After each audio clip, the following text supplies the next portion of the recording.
নমস্কার। কবি সুজন মিঠির লেখা কবিতা মা বিদিশা বহই। আমাকে মায়া থেকে বাস্তবে নিয়ে যাও, আমাকে অজ্ঞতার অন্ধকার থেকে জ্ঞানের আলোয় নিয়ে যাও, আমাকে মৃত্যু থেকে অমরত্বের দিকে নিয়ে যাও। ওং আসতো মা সৎগময় তমসো মা জ্যোতির্গময় মৃত্যুন্মা অমৃত গময়। ব্ল্যাকবোর্ড, চক, টেবিল, চেয়ার আর সবুজ মুখগুলোর সাঁকো হয়ে উঠতে চেয়েছি আমি। ছোট চারার ভেতরে শক্তিকে ভরিয়ে দিয়েছি আলো আর বাতাসে।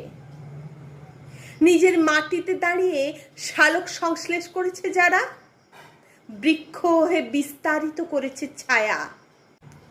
নিজের ঝোলা ব্যাগে ভরে নিয়েছি আত্মসুখ। পথে ঘাটে সে বৃক্ষ হয়ে নুয়ে পড়েছে আমার কাছে। আমি দুহাত তুলে আশীর্বাদ করে বলেছি, মা বেদা বিশাবহৈ, মা বেদা বিশাবহৈ। তারপর যুদ্ধ এসেছে, উন্নয়নের যুদ্ধ, প্রগতির যুদ্ধ, আধুনিকতার যুদ্ধ। আমার ব্ল্যাকবোর্ডে শক্ত কাঠ আর দৃঢ় মেরুদণ্ডের উপর কলার চেপে ধরেছে বিরোধিতা, বৈরিতা। কখনো এ মাস্টার, কখনো চশংখোর, কখনো এত মাইনে আর কাজের বেলে ফাঁকি। আমার বিদ্যাকে তোলা হয়েছে নিলামে। 100 টাকার মাস্টার, 200 টাকার মাস্টার।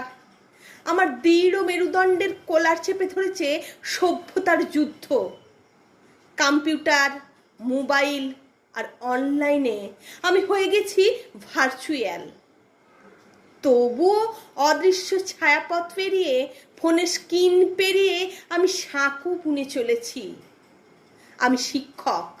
আমার নামের আগে বা পরে যাই বসানো হোক না কেন, আমার মেরুদণ্ডকে বিকৃত করে যতই বিদ্বেষের বীজ নিজেদের দেহে পুঁতে নাও না কেন, তবু তোমাকেই আমি গড়ে দিয়ে যাব।